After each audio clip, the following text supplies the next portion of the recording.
Good evening and welcome to gun shot. Gun shot में आप सबका स्वागत है। Today we are going to start a series on China. The first of the series is, can China escape its own traps in its quest to be a superpower? Look at the graphic. And this is a Chinese graphic. It's not my graphic. Right? Where China is marching ahead to be a superpower and there are traps laid all around. And these traps have been laid by themselves. And to start this entire series with this particular episode, I must welcome General Rajiv Narayanan first. Rajiv, good evening and welcome to Gunner Shot. And we're going to start this series, like we said.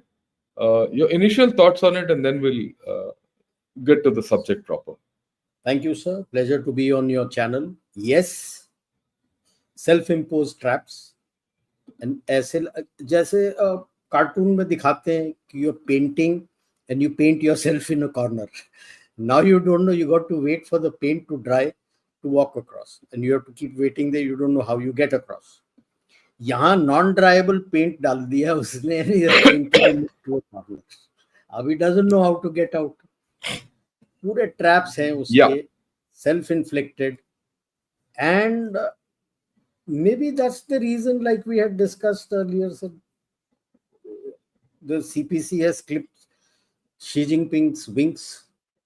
His policies are being reversed, but being reversed by the uninitiated who have no clue about what they are doing, and which brings in more traps. Yeah.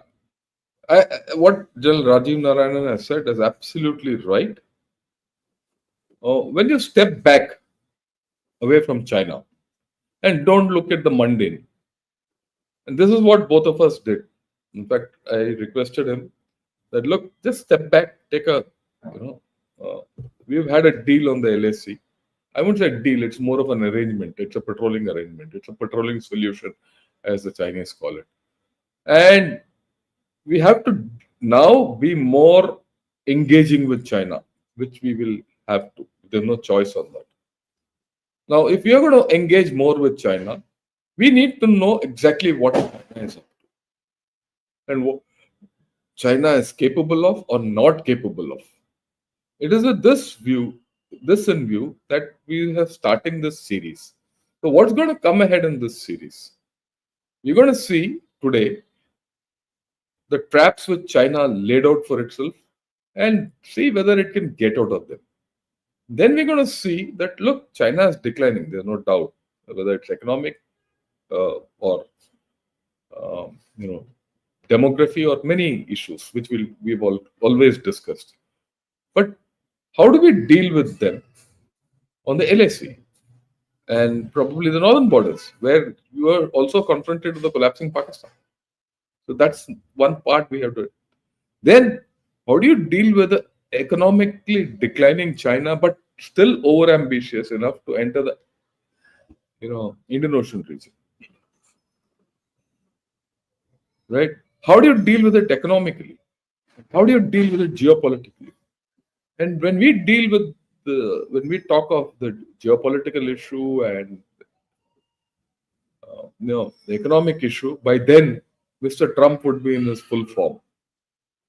So we'll factor that also in as to how it's going to pan out, because we need to have a new game plan to deal with China. With this, I'll hand you over to I would expand that to say to deal with China under a maverick-led US. Yes. Okay. And a maverick. That umbrella overhang. Overhang is always. He's a total maverick. We don't even know what to expect in Trump 2.0. Yeah. The only thing which is guaranteed or which is predictable about Trump 2.0 is this: he is going to be unpredictable. Okay. So it's going to be an interesting series which we'll start. And in between, we're going to do a series on the climate change, which is definitely placing limits on Chinese power, and demography, which is going to kill Chinese power ultimately. So with this, I'll hand you over to Narayanan. Rajiv, all yours. Please take over. Yes. So, so Yeah. basically, what I'm giving is, can China escape its own traps? No, these are not something which he did today. It is over a period of time from the 80s and all they have done. And the chickens are coming home to roost and they don't know what to do. So, what exactly, I've called it a mousetrap. For the uninitiated, a mousetrap is written by Agatha Christie, world का longest running play है. It's about the traps in which you set yourself and then you get caught in that. I leave it at that for people to read the play or see the play online. It's still running from the 50s, last century 50s, it's still running. तो क्या था? One child policy and demographic decline. I'll touch on that. The irredeemable economic slide. The crash of the realty. Now, that was the goose that laid the golden eggs, and the collapsing bank. The purges, creating multi-front challenges for themselves. किसी ने बोला नहीं था आपको करने के लिए. And the high-tech thefts that he has been trying to do and the blowback that has happened. So we'll take it one by one. Now, one child policy. Implemented with full force since 25th September 1980. Deng Xiaoping के time में. और Xi Jinping has revoked it in January 1st, 2016, but it doesn't look like anything will happen in a hurry. They felt at that time, 40 साल पहले, this is what they felt. There's too many, the population is very high, so our growth is not fast. So faster growth, they forced, how many men were medically castrated, women के uterus निकाल दिए थे, to enforce strictly this one child policy. And it has now resulted in what people say, what we have been discussing normally, 4-to-1 problem. 4-to-1 means one person has 2 parents and has 4 grandparents. That is the load if he is not married. When he gets married, it becomes 8-4-2. And after that adds the children. Now you're wanting more than one child, so that load also will be taken by them. And what has happened in between? You've totally shifted from communism to out and out capitalism.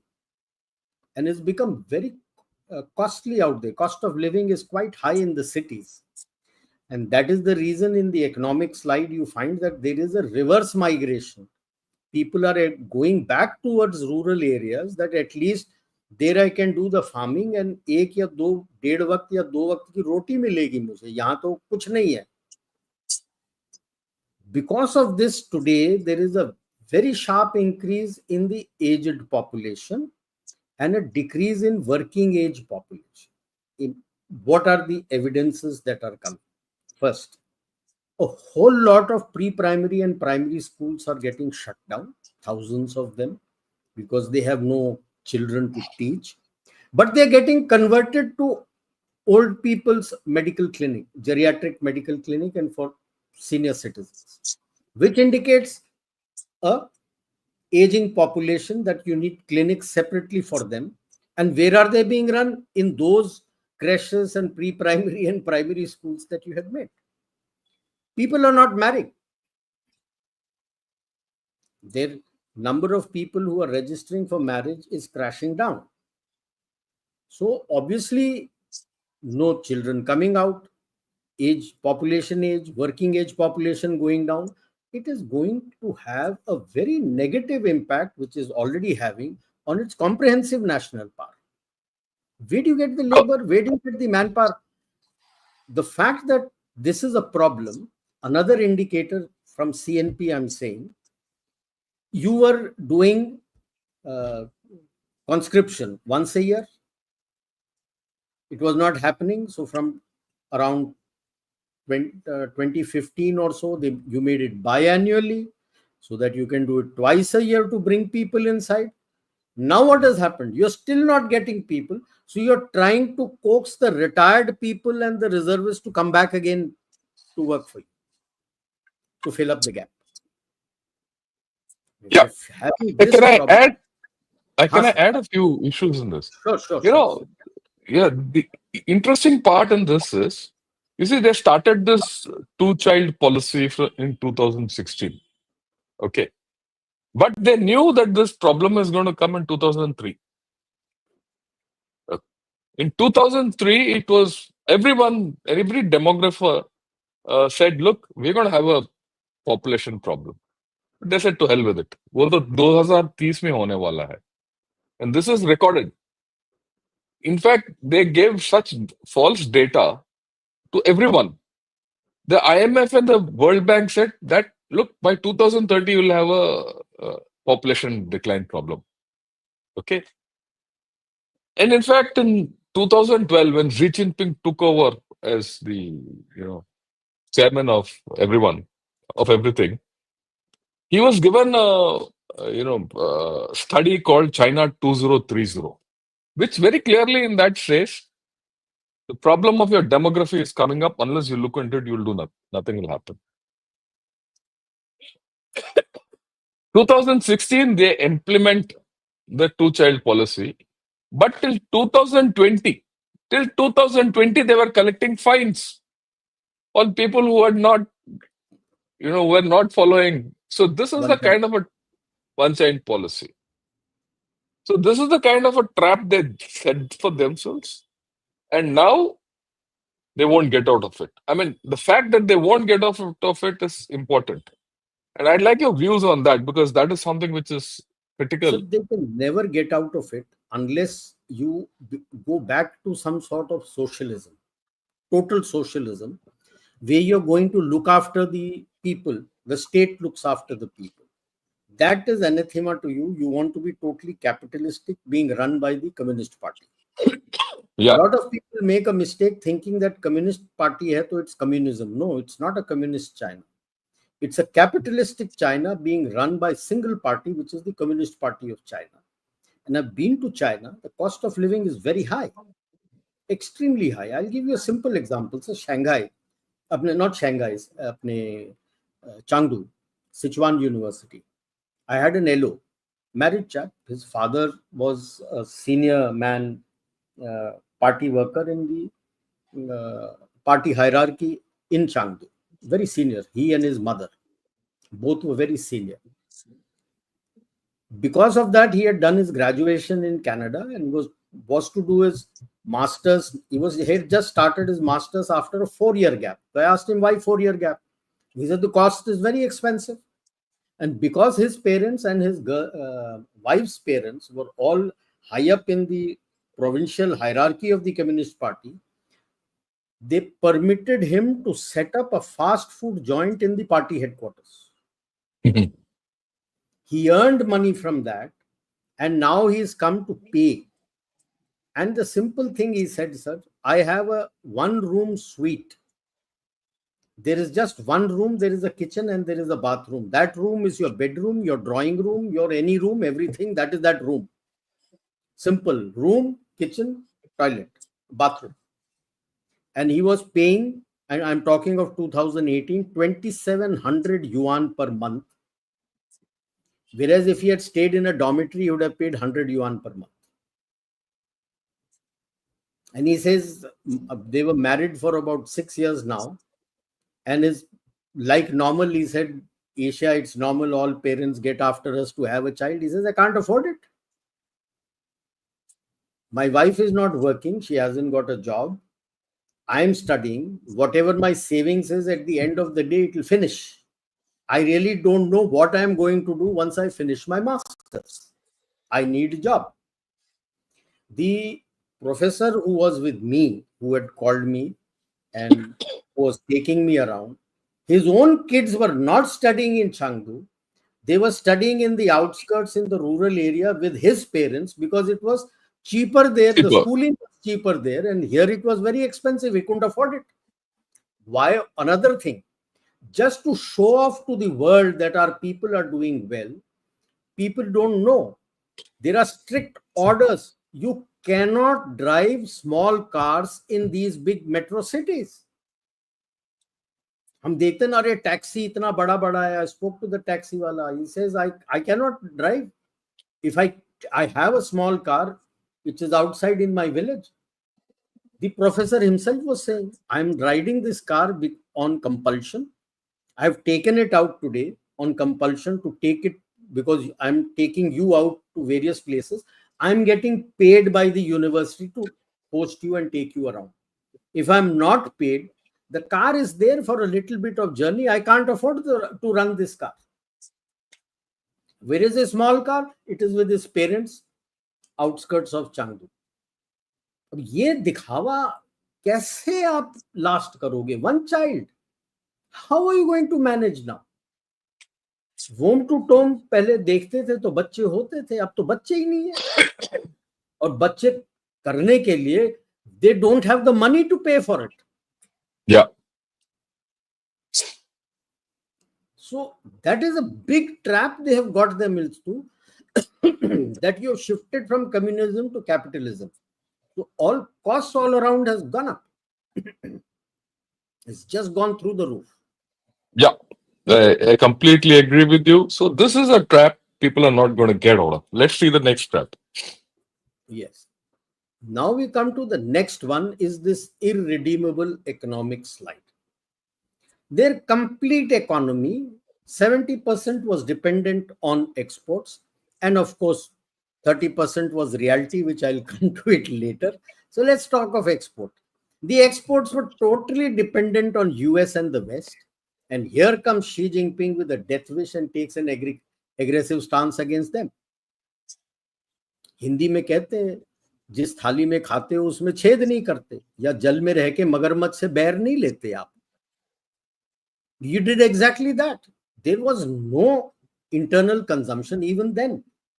And since 2002, Hu Jintao himself has been pushing for internal consumption. But when you're totally export oriented, you were happy with whatever little internal consumption was coming, little realizing that internal consumption the people were able to do because they were getting their salaries from these export dependent companies.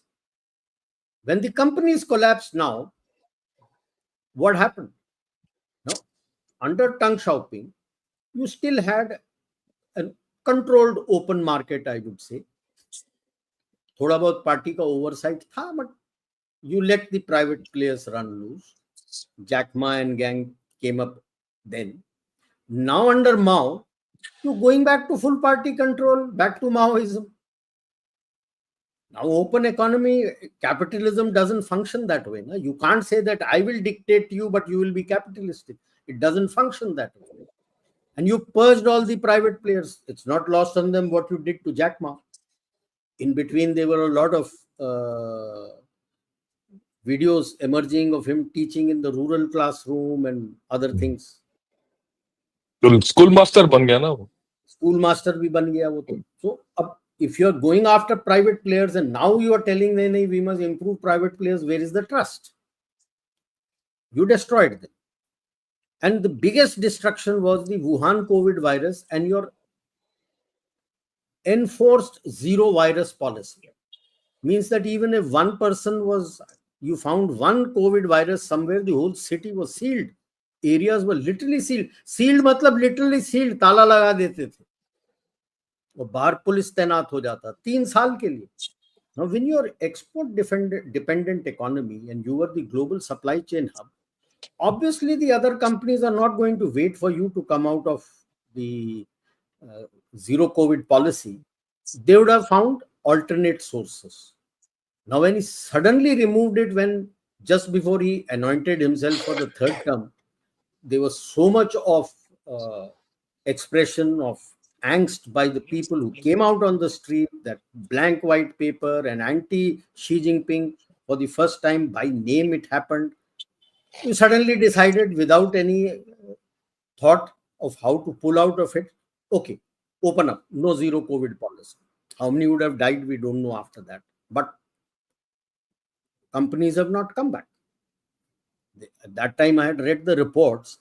A lot of their companies were dependent, used to have their work cut out from around August till about November, a little bit end November, beginning December tak, which was where they used to make the gift wrapping, the packaging for the Christmas presents. A lot of Christmas presents were made out there and sent.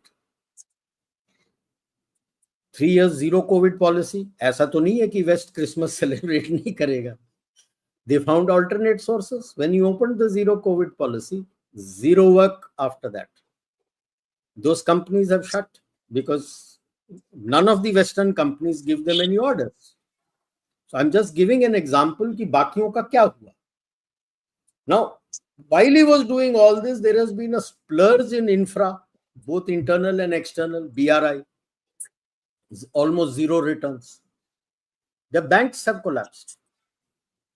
One of the 4 big banks which was supporting this, BRI, one of them is the Agricultural Bank of China. That's applied for bankruptcy. Provincial banks started collapsing because of NPAs. You started ordering the big banks to take over that provincial banks as if they didn't have their NPAs. And concurrently, you purged all your economists. अब economy की बात कौन करता है? Tai Chi, who has been his PA all through from Zhejiang days, that chap, or the इनके propagandist and publicist है Wang Huning. These people are talking, and Li Qiang, who doesn't know anything about economy, ये बात करेंगे economy के बारे में. Economists who talk and write are getting purged, are getting jailed. They've already been purged. This program has been on for the past, they're gone. So how are you going to redeem yourself? I just want to add one issue here. This business of infrastructure. They built infrastructure which is not giving them returns, and then climate change is breaking that infrastructure which they can't rebuild. And this is what I'm going to highlight in my climate change series. You'll be surprised. You'll be surprised as to what's happening in China. And I think a lot of things is happening in China, and it will be the next superpower and all. Out of question. Yeah. Mushkil hai. Then you look at the crash of Realty, most famous, Evergrande and all, and the collapsing banks. Firstly, let's be clear, it was the avarice of the Realty companies. They used to take in money, build something, start another project, shift money there, build something more. And it was also the manner in which, when the second portion I'm saying, the local government financial vehicles, which was based also on Realty. Because Realty, land in China is not owned by anyone who's constructed it there. It's on lease. It's owned by the government. So it's owned by the province. You lease it to an X person. Once he builds it, once the lease term is over, he's got to pay you back again to restart the lease. And he's paying tax on that lease that he has taken. That is the major earning which used to come for the provinces from that. Then you had the COVID and the economic collapse, and your Realty sector has started collapsing. And the banks concurrently also started collapsing because the banks were giving them all the loans. The banks were giving out the financial vehicles of the provincial government. Now everything became an NPA. And then what has happened? Now you're trying to reduce the interest rate. For a bank to function, it's called a net interest margin. Like, I have money in your bank, whether as an FD or even as a account, you have to give me X amount of interest on that. So you would have noticed every quarter आपके bank में वो interest आपका लगता है, even in your savings account. FD लेता हूं तो वो interest डाल के आपको every year आपको बताना पड़ता है कि आपके पैसे कितने बढ़ गए. Right? Then if I take a loan, the bank takes extra so that there is a gap in this from which he can manage the functioning of his bank. So the normal net interest margin typically is supposed to be minimum 2.85, if not more. Most of their banks are running at 1.5, and the agricultural bank, which has applied for bankruptcy, was last heard to be running at 0.75. You can't run a bank with such low margins, and you are enforcing the reduction of interest rates on loans and other things, on mortgages, without keeping in mind that what is the kind of interest you have ordered the bank to give for holding an account there. How will the bank function? I am not an economist, but इतना तो दिमाग है मेरे पास यार, कि अगर मैं आपको इंटरेस्ट दे रहा हूं, आपको एफडी पे इंटरेस्ट दे रहा हूं, जैसे आज के तारीख पे अबाउट 8-9% है. If I take a loan from you, you will at least tell me that you have to give me 12%, if not more, 11.5-12%. उसके ऊपर आप मांगोगे मेरे से इंटरेस्ट. आप उनको बोल रहे हो कि नहीं, आप उसको आप 9% पे दोगे, 8.5 पे वो आपको इंटरेस्ट देना है. 9% मतलब how is the function? No wonder the banks are collapsing. अभी वो एनपीए के लिए लिमिट था कि आप इतना ही दे सकते हो, इतना गैप, इतने पैसे वगैरह रहने हैं, तो वो एनपीए हो रहा है. Now you are increasing that limit, कि इट इज लाइक मेरे पास एक क्रेडिट कार्ड है, based on my assessment what my amount is there in the bank says that your monthly expenditure on this cannot exceed 5 lakhs. If I go over it, matlab it becomes an NPA. I can't pay it back. अब आप उसको double करके बोल रहे हो कि नहीं, अब आप 10 लाख कर दो. 5 लाख पे आपका मैनेज नहीं हो रहा, आप बोल रहे हो 10 लाख देना शुरू कर दो. कहां से देगा जब वापस पैसे नहीं आ रहे हैं? If you have your monthly, if you have money in the bank, monthly you are not allowed to draw more than 3,000 yuan, and for that there is a form you got to fill in and give it, that where have you earned this money from, वो देना पड़ता.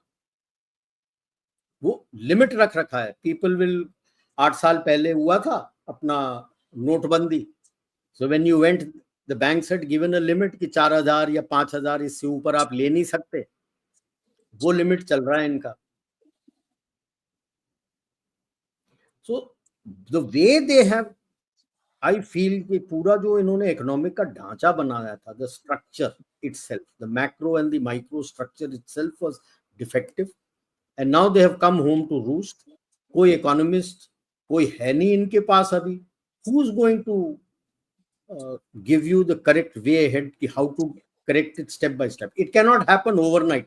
If he thinks मैंने एक switch दबाया, एक policy दे दिया और वो ठीक हो जाएगा, होगा नहीं. It won't happen. Like realty sector को बोला था मैं गवर्नमेंट ले लेगा. गवर्नमेंट क्या लेगा? खाली ढांचा है वहां पे. Like when the people did not give the mortgage back and started refusing to give back the EMI, the bank said we will take over that flat of yours. The people said you're welcome. तो bank वहां गया तो बाहर का खाका खाली था, flat तो था ही नहीं वहां. वो खाका लेके क्या करोगे उस स्ट्रक्चर को लेके जब कुछ बना नहीं है अंदर? आंख मीच के ही saying that the government will take it over and look after it. Where are you going to look after it? What are you going to do with it? There are no flats there. There's just an external structure. How are you going to resolve it? I don't know. I'm not an economist, but it has crashed, and no country can take a double-digit hit. And Realty was almost 1/3 of their GDP. That's taken a big hit. Even if we say कि exports he'll still be able to manage, because export zero तो होगा नहीं. Dependency on low and medium tech काफी है इसका. But 30%, how is he going to manage his GDP? No country can take a hit of double digit, and he has no answer how to go forward. And a lot of people are crying. Yes, a lot of people had invested there as an investment, but a sizable chunk had also invested there for going and living and put in all their savings there. अब वो खत्म हो गया. Job भी नहीं है, ये भी खत्म हो गया. लोन बचा हुआ है बैंक के साथ जो पे नहीं कर सकता. ये स्थिति है आज आम आदमी का in China. Yeah. Would you like to add anything, sir? No, no, no. Go ahead. Go ahead. Just go ahead.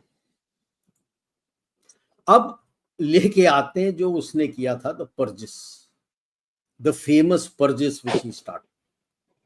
He misuse the anti corruption facade, और अब उसके आड़ में उसने अपने opponents within CPC PLA खत्म कर दिया, उसके लाइकली सक्सेसर्स को खत्म कर दिया.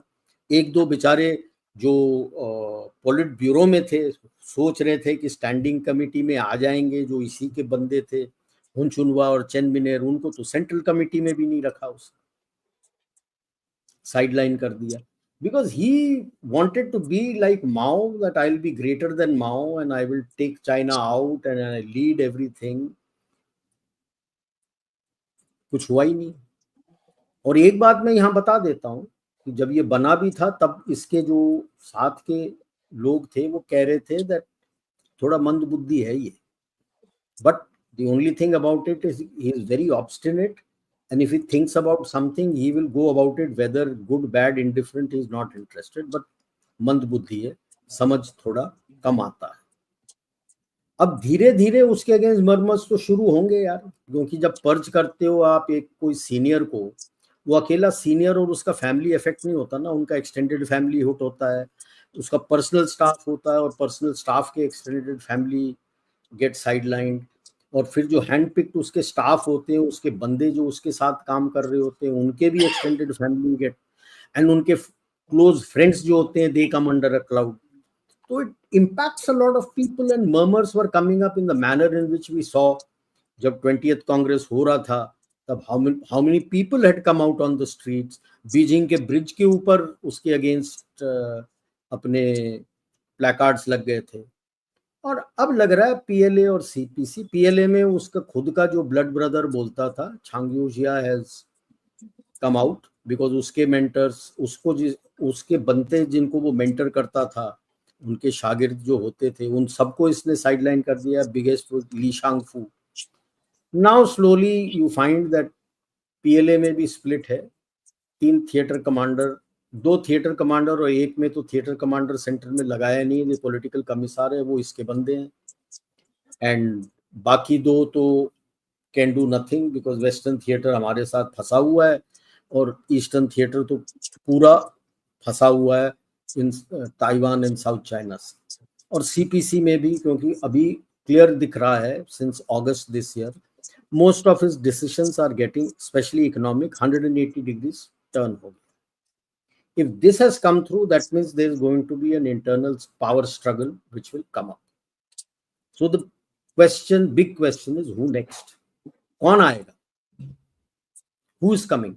सीपीसी से या बाहर से? कौन है ये बंदा जो अब आएगा to take charge? So they are going through really a crisis. So who's going to emerge as their God-sent chap who's going to get them out of a turmoil? और youth also has become very restive, क्योंकि उनके uncertain feature हैं. इसके ऊपर मैंने और general Shankar ने बात किया हुआ है. फ्रॉम तांगपिंग टू बाइलान टू रुनशुए भागने के सब. And by the way, year 2023, 24 and 24, the maximum illegal migrants through Mexico into USA are Chinese and Chinese. military age, working age Chinese men. यहां आपका वर्किंग एज पॉपुलेशन कम हो रहा है और वो वहां भाग के जा रहे हैं, working age men. So the biggest question which comes is, can CPC survive this challenge or will it implode? Because this is an existential crisis for CPC. You have to come out and see, otherwise problem आएगा. Yeah, one point I wanted to add. You know, the issue of which you said, who's the next chap? And that's the big question. Look, we must understand, till Xi Jinping was appointed as, the president in 2012, there was a system whereby a next chap was identified, he was groomed, put into place, and in a hierarchy. Now, 2012 to now 24, 12 years have passed, we don't see the next guy. And I don't think Xi Jinping will give up. He might go into a 4th term also, the way he's doing things, because this is being called the Xi Jinping era. You had the Mao era, the Deng era, and this is the Xi Jinping era. 30 years each. They call it the 330-year era. Now, if tomorrow Xi Jinping goes away, there's no leadership. बिल्कुल Just think, there's no leadership. Who's the big guy who can handle this economy? The two things in this which we must all understand. Whether whatever happens to China, purge, ये वो trap, show भी हम बोलते हैं, it will still remain a big economy with a big population. At least for the next 15, 20 years. Okay? And the second thing is, as time goes, the internal problems in China will get more complicated. They will get more complicated. There are no two ways about it. The internal contradictions of China will become more complicated. So in this kind of a scenario, when your economy is going, your demography is going on, everything is going, the next big question, what General Rajiv Narayanan has said, who next? If you don't have a leader, what will happen to this country? That is the big problem. Are we going back to the days of the transfer of power between Mao and Deng Xiaoping? When Mao died, there was a strongman like Deng Xiaoping who could take over. We don't see anyone here. And hence the square which is put down below, will it implode, comes into play. I think very apt slide. Yeah, please carry on. Sorry. To add to what you mentioned, when he became the CPC chairman, handpicked and placed was Sun Genkai, who was supposed to take over after him. But just before his second term, he arrested him and purged him and threw him out. Then, in his second term, he had handpicked Hun Chunhwa and Chen Binair. They were good people, so the elders had placed them in Politburo. So they were both expecting that in his third term, they might come into standing committee. उनको तो central committee में भी नहीं रखा, निकाल दिया. So it is amazing. The depth of the purge is pretty deep. Pretty deep, very deep. Right. Very deep. Very deep. And that many people don't understand. What we see is BYD cars, all this nonsense, solar panels and all that. But you have to understand China from a different... I will highlight further. It is something like whoever comes will be like Trump in his first term. Bas. When Trump came in his first term, he had no clue about governance. So now whoever comes, like people talk of Chang Yu-jia, who is in the PLA, he has no clue about governance. He has held nothing anywhere. So at least one thing we have to grant to Deng Xiaoping, Jiang Zemin and Hu Jintao, that the successors were groomed and put in place so that the next chap can take over. Whoever we thought like Li Qiang is gone. He can only the play transfer of power. Yeah, the guitar bajayega. The transfer of power is important. You see in USA, Trump has won. Biden has said there will be a peaceful transfer of power. So the peaceful transfer of power, if it doesn't happen in China, China will go down very badly. And this is something which we have to see, and that is a crucial question. There's no problem at this point of time, but khadda aage hai. Khadda aage hai. Bas, yeah. Multi-front challenges. Japan के साथ, South Korea के उधर, अपने with Taiwan, Philippines, Vietnam, artificial islands, India, now with Russia by reclaiming that Bolshoi island on Usursky, सबके साथ front खोल दिया. माओ का एक, he claims to be a good follower of Mao. माओ का एक स्टैंडर्ड स्ट्रैटेजी था कि concentrate on the primary threat and manage your secondary threats. पंगा सब तरफ मत खड़ा करो, एक प्राइमरी थ्रेट के ऊपर कॉन्सेंट्रेट करो काउंटर करने के लिए, मैनेज द अदर्स. इसने तो सब तरफ प्राइमरी थ्रेट कर रखे. And not only now you have external, now you have internal dynamics also challenge, जो भी बताया था. And as far as the PLA is concerned, the Communist Party always feels that power flows from the barrel of the gun. the PLA at the moment is at its weakest with questionable commanders, because it's not merit but loyalty that has brought them up. They've not been able to absorb the technologies, new technologies in the platforms that they have put. It will take time. And the equipment itself is coming under a cloud. It's a question. आ रहा है, अभी तक clarity नहीं है कि is it dependable or not. Because most of the places where he has sold the equipment, because he has diverted the OEMs only in making new platforms, they're not being able to sustain them. So is he able to sustain them? He has got tremendous loss of face in the pullback that he has done in Eastern Ladakh. Now, how will she and CPC manage this? And I have not added here, Chang Yujia now wants to take control of PLA. How does he manage the PLA? What does he do? किधर से लेके आएगा? आपको पास man power नहीं मिल रहे हैं. You're calling reservists to come back who are not ready to come back. You can't force them also, because then the word is out that you don't have people. If you don't have people, then where is the army? And my biggest question has always been, you can't use and fight with high-tech equipment with conscripts. You've not trained them on those high-tech equipment. So if 40% are going to be conscripts, how are you going to fight? It's very nice to say informatized, intelligence-sized, all this sounds nice on paper.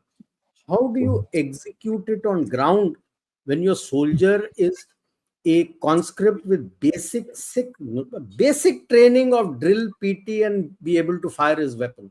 Not been taught anything. Yeah. No, this is a very important point which General Rajiv Narayanan is making.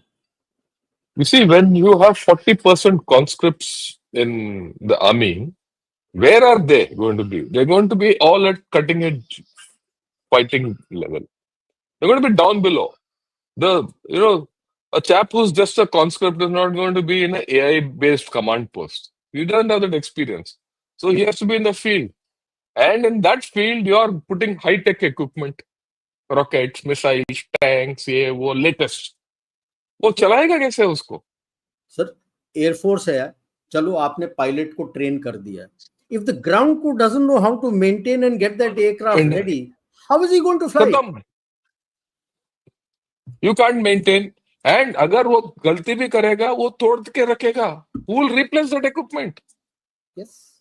वो इतना, one of the problems of modernization.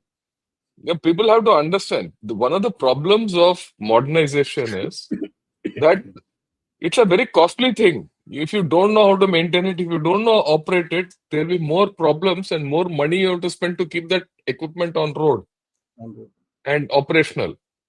And China is now in a state where just to add, pardon my interruption, to add to what you say, please. US has trained manpower. They are finding it a problem on maintaining and sustaining their F-35s. Yeah. It takes them close to $2 million per aircraft just to be able to manage to sustain that aircraft with trained manpower. Now, if you have untrained manpower, just imagine what will happen to that aircraft. Yeah, I'm with you completely. And this is a trap which they can never get out of.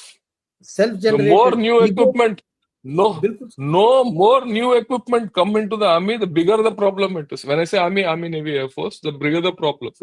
And it is just his ego that I will make more than what America makes. Yes, that's it.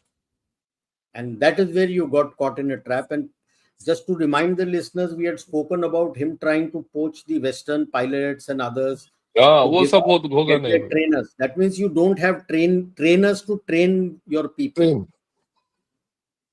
So it's a major issue. Yeah. High-tech thefts and blowback. He suddenly decided, and he had openly stated in one of his speeches, if I remember correctly, in 2014, that we will jump one generation. And for the reaching up and equating them himself with the US and the West, he resorted to thefts of these emerging technologies. Now has come the blowback from the US and the West, denial of high tech. And more screws are going to come now in Trump 2.0. Latest is the US and the West have started putting curbs on visas for students from PRC. It was an open run. Tens and thousands of students used to go there and used to come back and utilize that. Now they are blocking that. And as far as the US is concerned, this issue, it's a bipartisan effort. So it's not going to make a difference whether Republicans are in power or Democrats are in power. By the way, these curbs were brought in by the Democrats. So, and so it is going to limit PRC essentially to low and medium tech exports. And that is the place where maximum dependency exists with the US and the West. They are looking at decoupling this also and de-risking and reducing it and creating other places. But if you look at it dispassionately in the region, Japan, South Korea, Taiwan still have a lot of dependencies for low and medium tech. There, a lot of MNCs are there on the mainland with supply. It makes economic sense because it is nearby, so transportation costs become less. If we expect them to shift base to India and then transport it all the way up, transport costs increases. At best, he's going to shift it maybe to Philippines, to Malaysia, Thailand, Vietnam. वो पास में ही है, पास से ले आएगा. So the dependencies for these countries on China will stay, and these low and medium tech dependencies on the West is still staying. And the biggest dependency as far as the West is concerned as on date after the US is Germany. And Germany is not cutting out these things. So like the general said, that it will still stay as a major economic hub. It's not dying down. When we say he is sliding down, it is from the heights in which it was, from where it is coming down. Right? So if we say that he was on the 17th floor, he may have come down to the 8th floor. Now, that is a big drop. drop. And he can't But go up. he's And he there can't in go up. the 8th floor. ये 8th floor से निकलना नहीं है because certain areas it makes logic and sense for them to utilize that. And in a similar manner, India के लिए मैं बताता हूँ, don't expect that you will go to the 17th floor. You might stay around 10th, 11th, 12th floor. Don't expect that you will go there. To go there, you have to make your own effort. You can't depend on them. Other दूसरों के help से आप at best 11th, 12th, 13th, maybe 14th floor तक पहुंचा देंगे आपको, to be a major regional hub in this region. Because that is one lesson learned from COVID, that don't put all the eggs in one basket. उसने बंद कर दिया तो they had to thrash around to find out alternate supply chain hubs, which they found. So they are not going to, they will create various regional hubs आपके लिए. The biggest pushback has been is made in China 2025. And he enunciated it in 2015. Not that it was not there. It had been in place since Jiang Zemin had started working on it, and Hu Jintao was the main one who made a lot of focus. But he openly stated it in 2015, in 10 years I'll do this. And you know what has happened in 10 years. He's back to the drawing board. Yeah. So, but he is managing it in a different way. While he keeps saying that this will happen, we'll go to Cold War 2.0, bipolar, I'm not interested. He is openly creating a bipolar digital world by using a digital silk route. And is laying a lot of underground cables and other things. And that is where the importance of Gwadar comes in. Along that CPEC comes the digital silk route, and from Gwadar is where he is wanting to provide his version of internet connectivity and digital connectivity to Africa. So it will make it a bipolar digital world, one set following the Western controlled and internet, global internet, and the other whom he is going to push with the BRI, utilizing the Chinese Weibo, WeChat, Version. and their group of internets. So this is what is happening with him. Does he have the money now, with less funds now being available to him, since he's sliding down, going down in the lift from the top floor and coming down to the middle floor? Does he have that kind of money to lay? That is the big question mark which is left. Going ahead. Yeah. I'll just talk of two more traps which they've set themselves. We were discussing just before the show started. There is a politico ideological strategic trap which has set in. Xi Jinping's orientation is Maoist, Marxist, and Leninist in fundamental their model. Now, take any communist country, take anyone who's followed the Marxist Leninist model, it does not lead to prosperity. It leads to collapse eventually. Such a country is always a rich state with poor people. And Mr. Xi Jinping is a firm believer of this political ideology. And that is what is being implemented today in China. Now, the thing is, Xi Jinping era has trapped China in an ideological stranglehold. Understand this. Karna काम as per Marxism, but पैसा चाहिए as per capitalism. How they are not compatible. Okay, you have anything to say on this? नहीं, बिल्कुल सही बोला sir आपने. Capitalist है out and out. While he says he prefers these Maoist, Marxists, and Leninists, he also understands it won't lead to prosperity. So, in a Maoist, Marxist, Leninist model, the people are looked after from womb to tomb. Home to Tom, yeah. Here, he is not looking after. From womb to tomb, you got to pay. Now, home mein na tomb mein, he's not looking Every after week you people. got Let's to be pay. very clear. Payment te karna hai. So, while a believer, like you said, he wants capitalism because the state wants to be richer than what a normal communist country Normal. is. But then that's a trap which he has got stuck into. As It we will say, not come between out. the devil and the deep sea. Okay.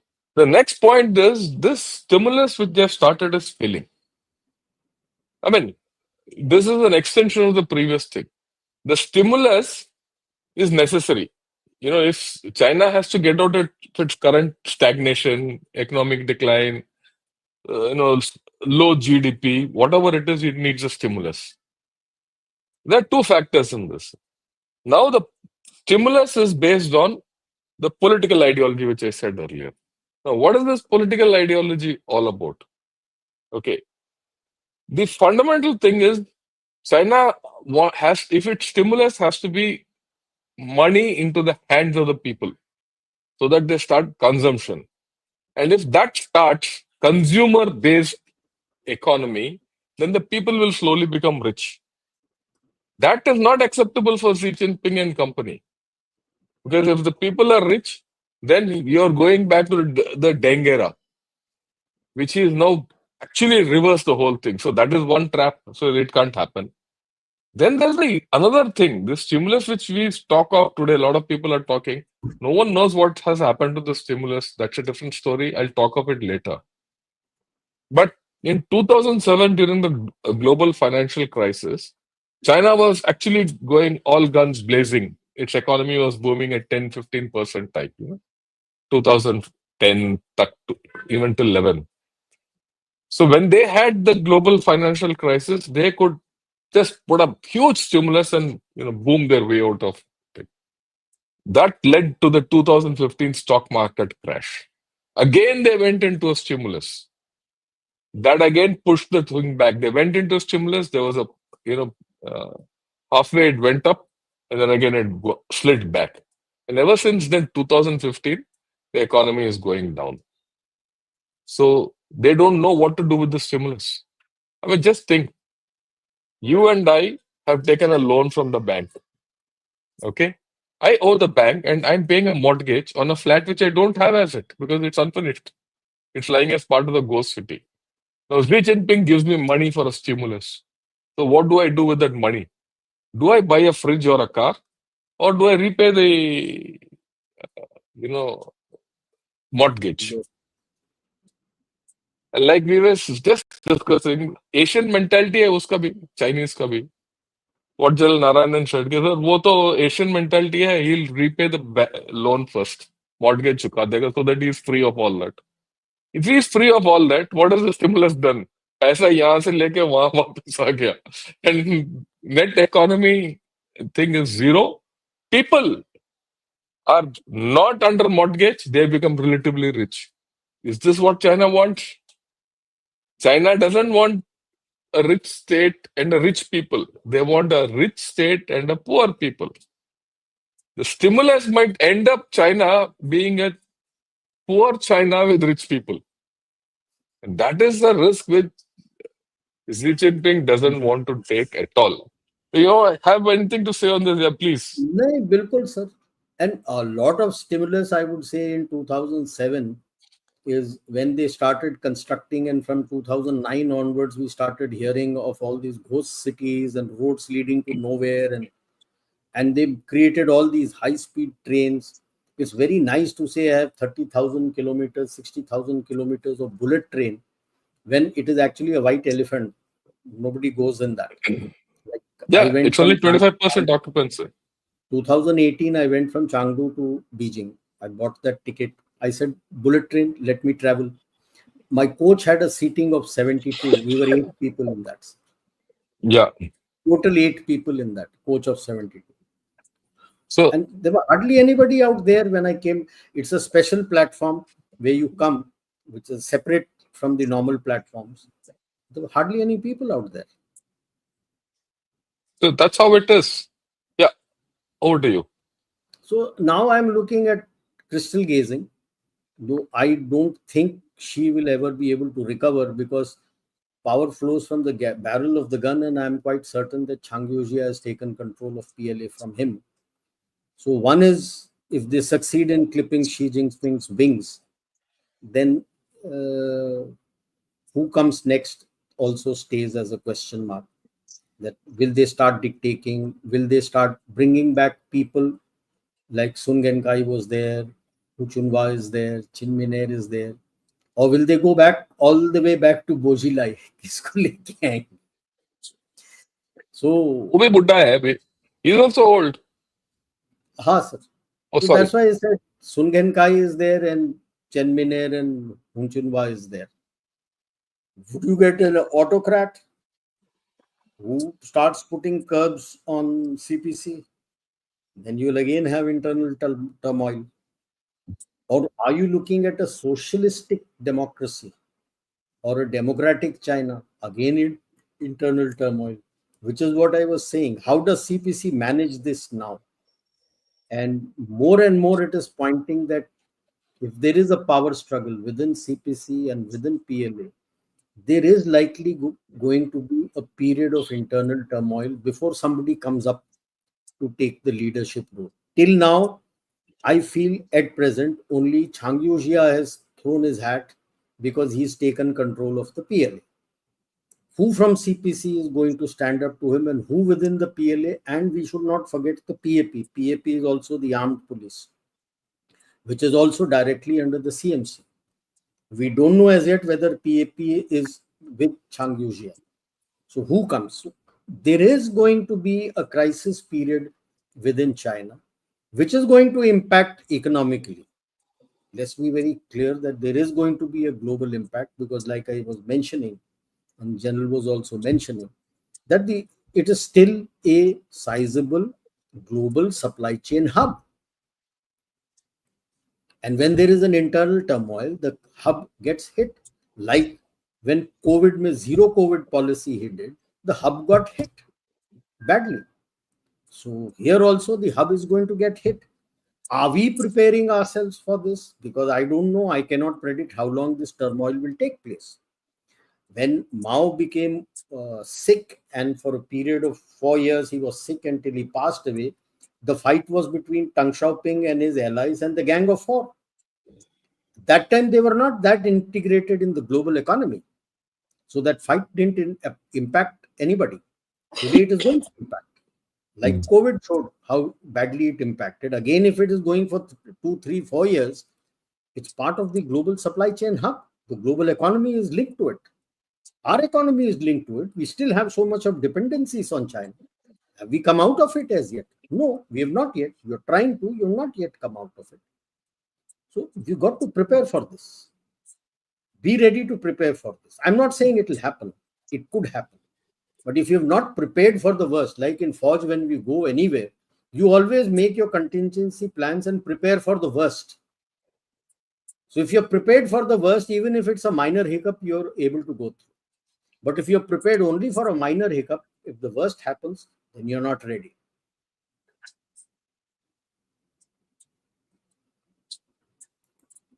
So isme you get opportunities. And this window, my reading is 20 years is the maximum that the winds are flowing. What the Chinese say, na, Shi, this flow of Shi, the strategic construct of power, that you are getting if you are able to grab this opportunity. But you need you have to make sure that your internal and external security is strong. You have to make sure you got to secure that. अगर वो नहीं है तो आपको नहीं हो सकता. Your infra has to be in place. If you are dreaming to be a major regional supply chain hub, infra के बगैर नहीं हो सकता. Just road and rail will not get you. You need your Sagarmala also in place. You need Vizhinjam port. You need your Kochi port, and you need that Galathea deep sea port in Greater Nicobar. All these, along with the Sagarmala road, rail, will be able to ensure that you get it. If you drag it for 20 years, you have missed the bus. Demographic dividend, skill development, it's a double-edged sword. Demographic dividend is a double-edged sword. If you've not given them the correct skills for the current emerging and evolving technologies, you lost the bus. Like a lot of people say, AI is going to make people lose jobs. Yeah, you'll make people lose the current type of jobs. But the type of jobs which the AI-infused production chains are going to bring in factory will be different. The skill levels required are different. Are you preparing them with those skill levels? That's the question. I get 3D printing. Good. Are you having the skill levels to make those 3D printing machines, sustain and maintain them and run them? The technology required is very different. So your skill development has to be that. If you miss, and you got to think on your feet and keep moving forward. And when you're doing this, you need to have your industrial hubs in every state to have. And the state has to dissipate it towards the second, third tier and fourth tier cities also, where the MSMEs and all can come in, the ancillaries can come in. Don't keep it at very single place. That is when you will be able to reduce your income disparity. Oh, I'm going to 5 trillion, 10 trillion, 15 trillion means nothing. If you have not achieved this, it means nothing. If income disparity is not there, कोई मतलब नहीं है उसका 5 trillion economy or third or second greatest economy means nothing. You will be making the same error that Chinese have done. Now you got to start looking at what policies to do to improve further. Ease of doing business, your innovation, startups, MSMEs. Now I'm told the the finance minister has said about giving them loans and other things. You got to hold the startups and the MSMEs, you got to hold them. It's not just the big tech, the production linked in scheme करेंगे और big tech वालों को ही देंगे. तो MSMEs कहाँ है? उसके बगैर big tech क्या करेगा? You need that. And for Atmanirbhar Bharat, that is A and B, I make it short form, you need a Sudrid, Saksham and Samrid Bharat. Sudrid means you got to be secure and strong. Saksham means all this skill development. And that is how you become Samrid. Then Sudrid includes your infrastructure and the security of your infrastructure. That's how you will get economic growth. All three have to be responsible. And then when you look at yourself to be a net security provider, which is Samrakshak, उसके बाद ही बनोगे यार. कोई एक चीज को लेके you don't become a net security provider. So ये opportunities हैं, तो lessons क्या? Like I said, ensure a stable, secure environment within, and you're getting threats and damages of collapsing states next door. So we'll be talking more about that in our next series. So I will leave it at that. Again, don't try to be another China. Learn from it and be a strong India or Bharat. Don't replicate China. And don't miss the wood for the trees. High tech के पीछे आप लो और medium तक production को भूल मत जाना, उसका भी मार्केट बहुत बड़ा है। चाइना जितना भी कोलैप्स हो रहा है, उसका economy is sustaining itself on this low and medium tech production, both run parallel. And of course the answer is infra. Infra के बगैर आप कुछ नहीं कर सकते। Ease of doing business. Why are we not looking at securing our resources by investing it at the source? You're crying कि मेरे को ये चाहिए वो चाहिए. You don't need to secure your resources by buying off that resource. No. Invest करो, 26-30% उस company को दो, हाथ पकड़ के उसको चलाना शुरू करो। 26-30% आ जाए तो internationally anywhere you will have your director on the board policy में। And last point, again I will repeat, your skill develop, your demographic dividend बहुत सुन रहा हूं मैं भाई साहब, it's a double edge sword, as they say idle mind is a devil's workshop. Skill development नहीं किया, then that chap is going to be on the streets against you. Please remember that. Yeah. And Yeah. finally, to conclude, all I can say is PRC has got caught in its own mouthtrap. So that's how you are getting an opportunity. You must have a clear vision, your core, basic and hedging strategies. क्या करना है अभी, ये आगे 20 साल के लिए, to become आत्मनिर्भर in medium to long term. So this will enable clarity in type of compromises we need to do. याद रख लो यार, you have not become any big power. ये मैं सुन रहा हूँ इंडिया ये हो गया, भाई साहब अभी आप उस, आपके पास पोटेंशियल है और उस कगार में खड़े हो कि सही रास्ता पकड़ोगे तो पहुंच सकते हो। तो उस रास्ते में जाने में, let's be realistic, you will have to do compromises, क्योंकि आपके पास अगर कैपेसिटी है तो पैसे टेक्नोलॉजी कहीं और है। So you cannot but do compromises at least in the near to medium term to secure your interest. So अगर अभी से आप clear हैं तो you can have your red lines within which you are able to do your compromises कि इससे ज़्यादा मैं दे नहीं सकता। And you have to focus on infrastructure development, education and skill development, your own fiscal policy, trade commerce policy. तभी जाके आपका long term में आप आत्मनिर्भर बनोगे। It's all okay to give a vision 2047.